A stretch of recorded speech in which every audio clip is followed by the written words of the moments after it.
Retina. So இங்க ரெட்டினால வந்து project ஆயிடுச்சு.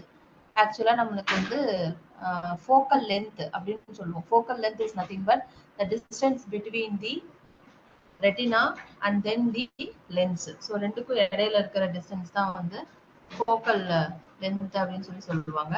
The range is from 14 millimeter to 17 millimeter actually. So the range of the focal length or range. So அதுல வந்து maximum வந்து இங்க 17 millimeter அப்படின்னு சொல்லி வந்துருக்கு. 14 வந்து 17 வரைக்கும் இருக்கலாம் based on the age. So this is called visual axis.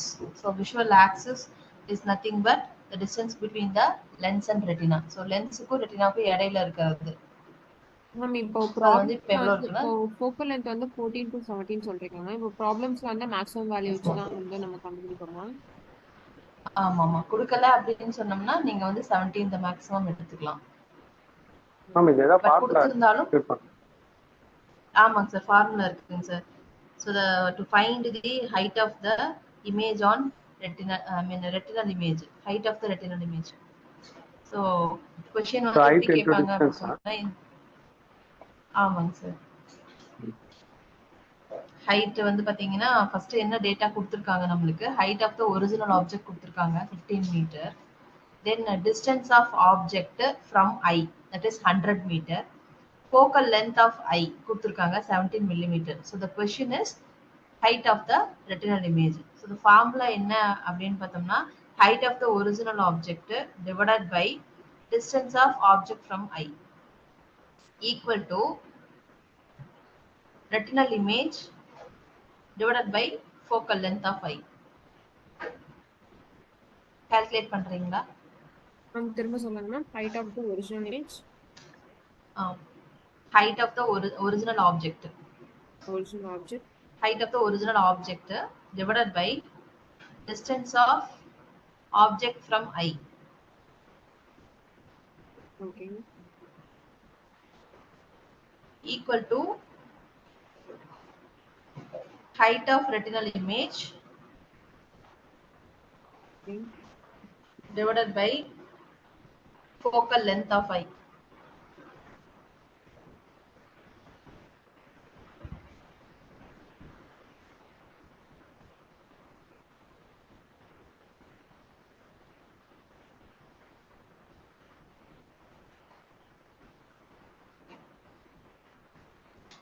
So cross multiply பண்ணலாம் நம்ம. So h is the unknown value. So we can do cross multiplication. 2.55. Yes, 2.55 meter. So 15 meter இருந்த ஒரு ஆப்ஜெக்ட் நம்மளோட ரெட்டினால ப்ரொஜெக்ட் ஆகும்போது இல்ல ma'am mm to metre conversion வந்து இன்வர்ஸா தான் வந்து எல்லாமே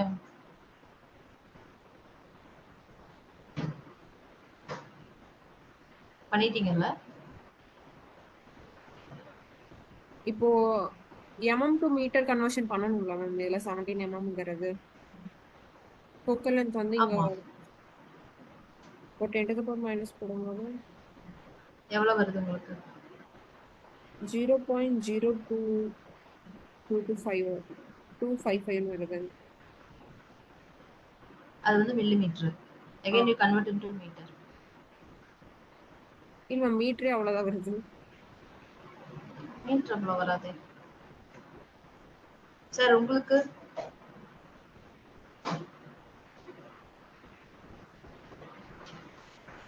mm to மீட்டர் கன்வர்ஷன் வந்து 10 to the power minus 2 தானே?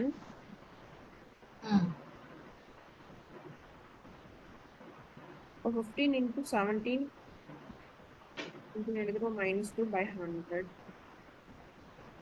இப்போ வந்து எல்லாமே மீட்டர்ல இருக்கா? அப்ப 17 மில்லிமீட்டர்ங்கிறது வந்து மீட்டரா கன்வர்ட் பண்ணிக்கலாம். ஆனா இது mm ல கன்வர்ட் பண்ணும்போதுனா 2.55 வருது ma'am.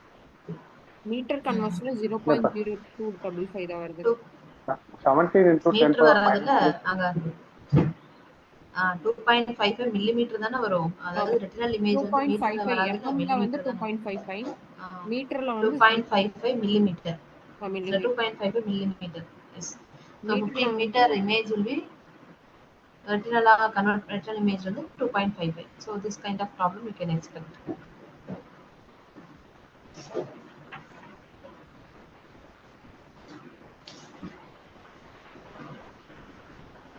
This is okay. So இது வந்து பாத்தீங்கன்னா நெக்ஸ்ட் நார்மல் ஃபோக்கஸ் அப்படின்னு சொன்னா கரெக்டா இந்த ரெட்டினால வந்து ப்ரொஜெக்ட் ஆகும்போது it is called as normal focus.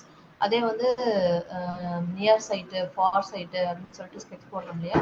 So இதுல நியர் சைட் அப்படின்னு சொன்னா என்ன அர்த்தம்னா அந்த ரெட்டினாவுக்கு முன்னாடியே வந்து நம்மளோட இமேஜ் வந்து ப்ரொஜெக்ட் ஆயிடுச்சு அப்படின்னு சொன்னா that is called near site.